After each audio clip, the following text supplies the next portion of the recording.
Pero vamos a hablar ahora de otro tema muy importante que también ha estado en las campañas políticas. Ya está con nosotros nuestra editora de Economía, Daniela Blandón. Te saludamos, bienvenida a este especial. Muchas gracias, Francisco. Buenas noches también para nuestro invitado. Muy buenas noches, Dani.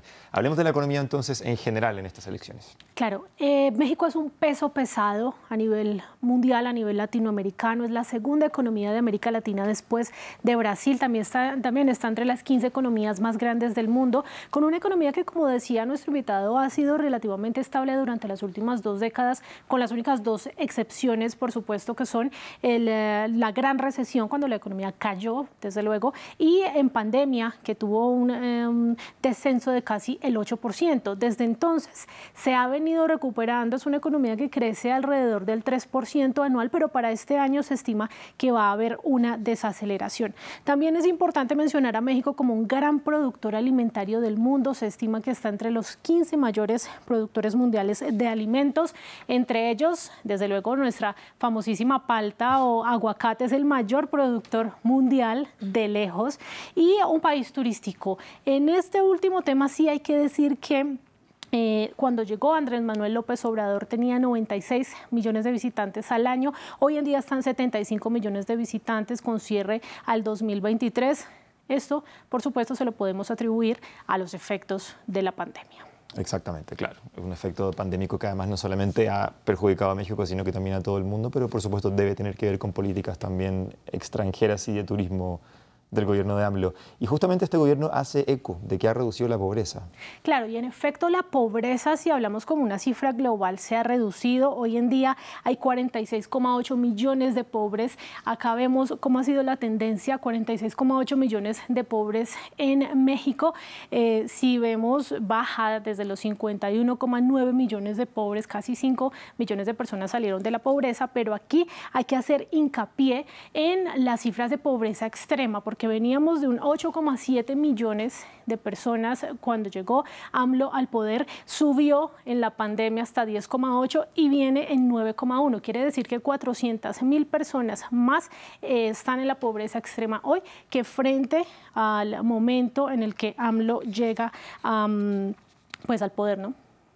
Y Dani, también uno de los países que sigue luchando contra la inflación es justamente México y debe tener que ver con estos índices de pobreza que nos comentabas. Claro que sí, la inflación general se ha venido acelerando en los últimos meses.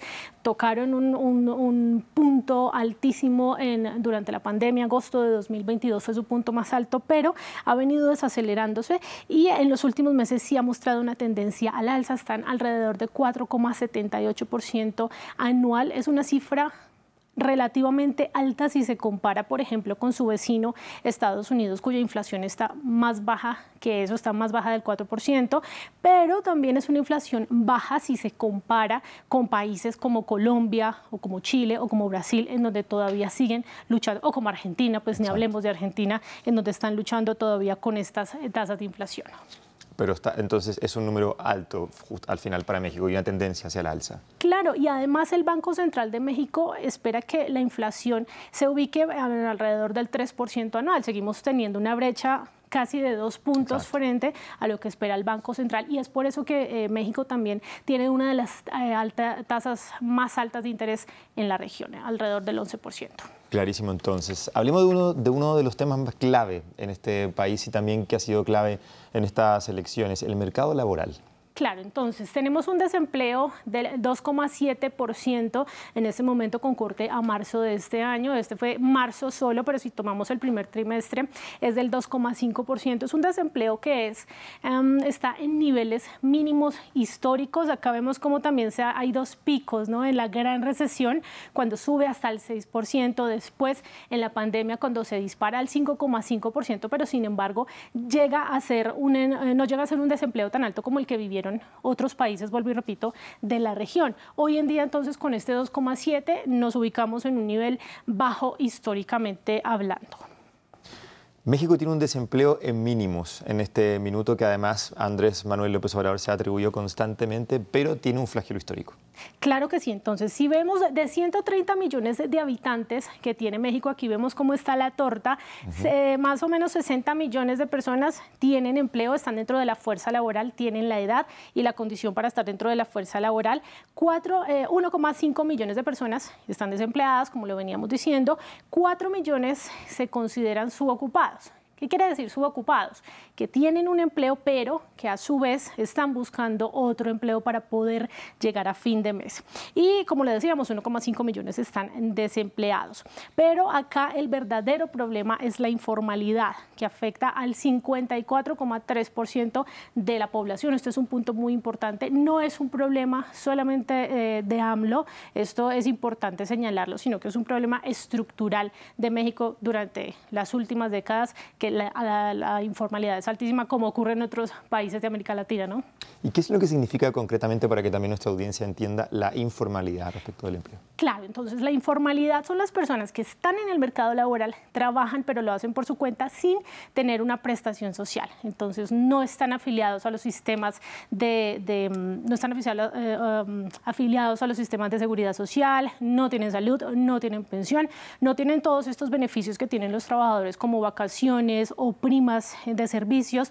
Inclusive cuando hablan de que el salario mínimo ha venido creciendo en los últimos años, esto se puede decir para las personas que están legalmente constituidas como empleados, pero no para los que son informales. Y un punto bastante relevante acá es que la mayoría de estos informales son mujeres.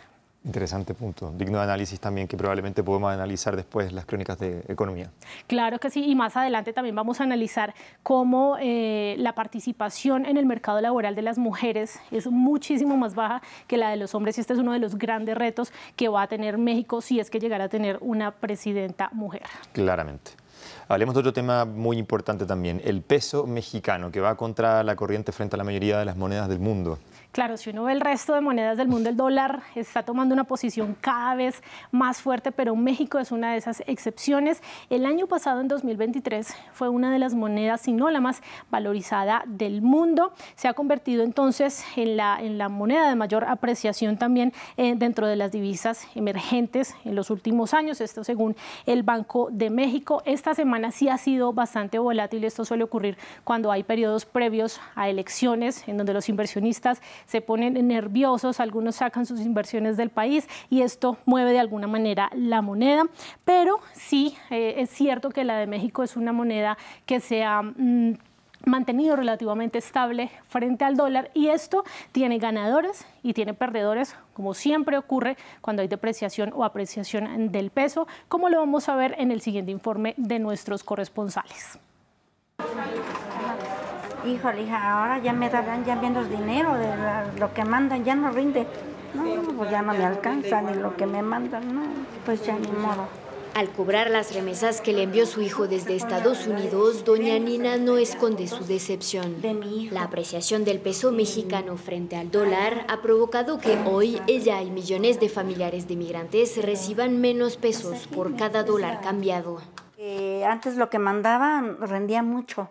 Acá nos rendía mucho el dinero, y ahora manda más y es menos dinero, es menos.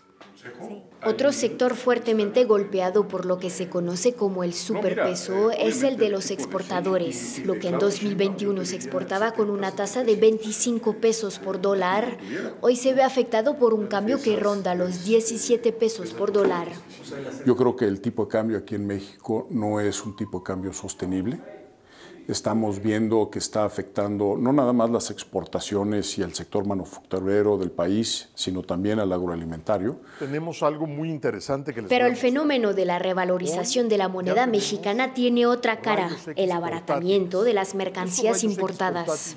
Antiguamente, con el tipo de cambio tan elevado, no tenían todo el abanico de odontólogos la oportunidad de poder adquirir un aparato de estos. Hoy, gracias al tipo de cambio y el peso tan fuerte que tenemos, el superpeso le llamamos, que está abajo de los 17 pesos por un dólar, permite que cualquier odontólogo pueda adquirir un equipo de alta tecnología como es un rayos X portátil. La longevidad del superpeso es incierta y corresponderá a quien llegue a gobernar México en 2024 buscar un equilibrio que permita compensar a los sectores afectados y cuidar que los beneficios permanezcan entre quienes se han favorecido. Estábamos hablando justamente de remesas. Dani, ¿qué significa esto? ¿Qué nos puedes contar de aquello? Claro, y es que mire este fenómeno bien interesante. El año pasado México tuvo un récord en remesas, más de 63.000 millones de dólares. El 96% proviene de Estados Unidos, especialmente de California y de Texas. Pero en la medida en que el peso se fortalece, cuando la gente recibe esas remesas, pues va a cambiarlo y le van a dar menos pesos mexicanos por esas remesas. Esto es lo interesante porque también hay otros sectores que están aplaudiendo esta fortaleza del peso, como lo son los importadores. Ahora, en los primeros 3 meses, 14.000 millones de dólares en remesas. Sigue de todas maneras creciendo este envío de remesas, sobre todo desde Estados Unidos, y 1 de cada 4 dólares que se envían proviene de mujeres, para que sigamos con este enfoque de género también en nuestro análisis económico. Que es un análisis muy interesante que vamos a estar conversando más adelante entonces.